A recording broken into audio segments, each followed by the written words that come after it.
Hola, ¿qué tal? ¿Cómo estás? Dios te bendiga en esta preciosa hora. El devocional de hoy se intitula ¿Cómo usar la fuerza espiritual y la armadura de Dios?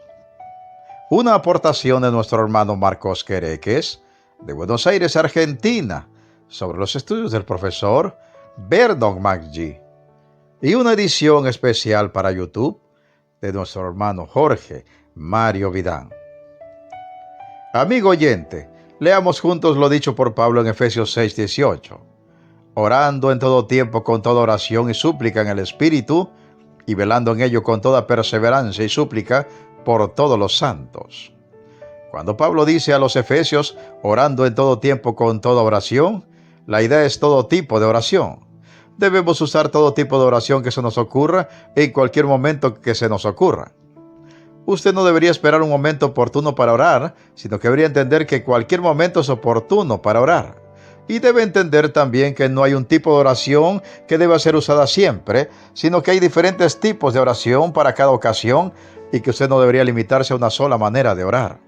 Oración en grupo, oración individual, oración en silencio, oración clamando en voz alta, oración caminando, oración de rodillas, oración elocuente, oración constante, oración ferviente, oración como sea. Solo ore y ore en todo momento y de todas formas.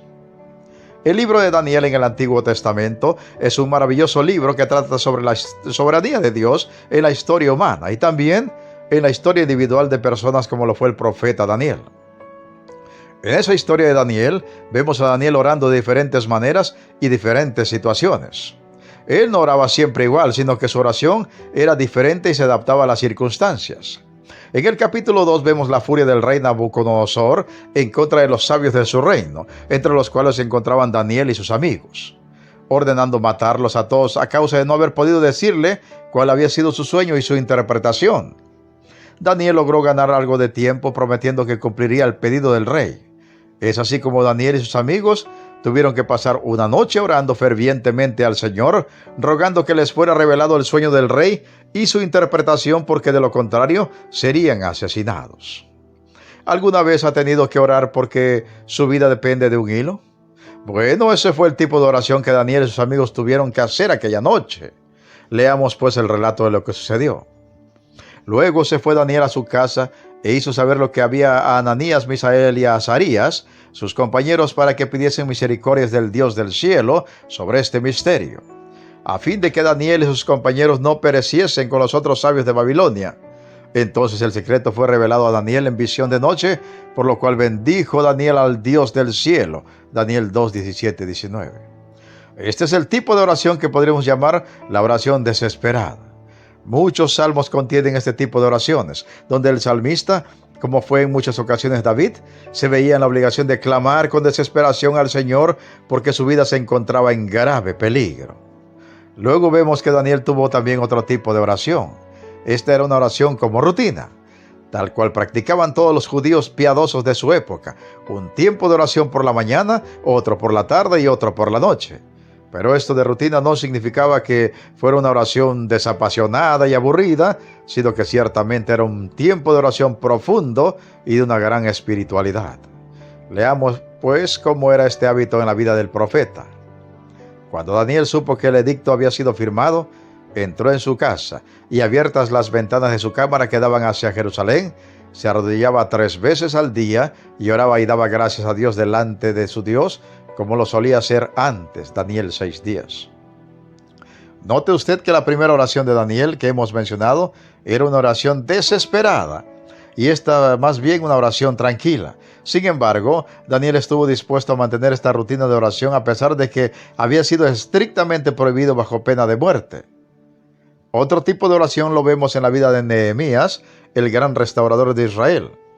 Estando en Babilonia, Nehemías supo del estado lamentable en que se encontraba Jerusalén. Dice así la palabra del Señor: Cuando oí estas palabras me senté y lloré, e hice duelo por algunos días, y ayuné y oré delante del Dios de los cielos. Nehemías 1:4. Aquí vemos un tipo de oración que podríamos llamar la oración del duelo. Este es el tipo de oración que una persona hace cuando una gran pérdida llega a su vida. Es hermoso pensar que Dios estará ahí para nosotros cuando hemos perdido a un ser querido o incluso ante el abandono de un cónyuge, un amigo o la pérdida de algo que se nos había presentado como una gran oportunidad. Esta es una oración de duelo, donde le expresamos al Señor el dolor por nuestra gran pérdida, buscando su consuelo. Sin embargo, al tener un gran Padre en los cielos, la oración de duelo de los hijos de Dios siempre contiene una gran dosis de confianza en que el Padre siempre puede revertir una situación. Como finaliza la oración de Nehemías: Te ruego, oh Jehová, esté ahora atento tu oído a la oración de tu siervo y a la oración de tus siervos, quienes desean reverenciar tu nombre. Concede ahora buen éxito a tu siervo y dale gracia delante de aquel varón, porque yo servía de copero al rey. Nehemías 1:11. Notemos que en esta oración Nehemías expresó el dolor por la pérdida de Jerusalén, pero también su fe de que el Señor podría restaurar la ciudad santa al utilizarlo a él mismo para pedir al rey de Babilonia que diera la orden para la reconstrucción. Luego de esto, Dios le concedió a Nehemías la oportunidad de hacer su petición al rey, y entonces ahí parado delante del gran rey, antes de abrir su boca, Nehemías se tomó unos breves segundos para volver a orar, y Dios le concedió gracia para ir a Jerusalén y reconstruir la ciudad. Nehemías 2:4-6 da cuenta de ello y dice: Me dijo el rey, ¿qué cosa pides? Entonces oré al Dios de los cielos y dije al rey: Si le place al rey y tu siervo ha hallado gracia delante de ti, envíame a Judá, a la ciudad de los sepulcros de mis padres, y la reedificaré.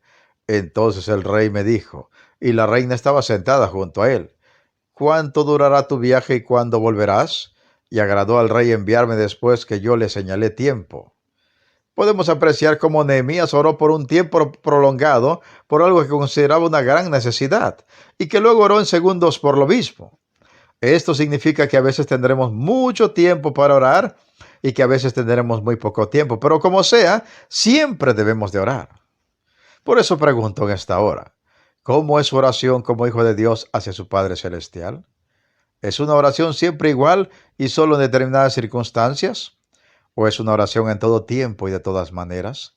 ¿Ora solo cuando tiene mucho tiempo para hacerlo u ora también cuando tiene poco tiempo? ¿Podría en este día y cada día orar en todo tiempo y de todas las maneras en que sea necesario? Meditemos y reflexionemos en la preciosa palabra de Dios y pongamos toda nuestra fe y todas nuestras obras en el Señor Jesucristo. Se despide de ustedes un siervo de Cristo y servidor de todos, Pedro Navarro Cartagena, desde los estudios de grabación de la Iglesia Cristiana, La Viña de Jesucristo, ubicada en Progreso, Yucatán, México. ¿Y sabes qué? La mejor noticia: Cristo viene pronto. Preparémonos para volver a casa. Amén, amén y amén.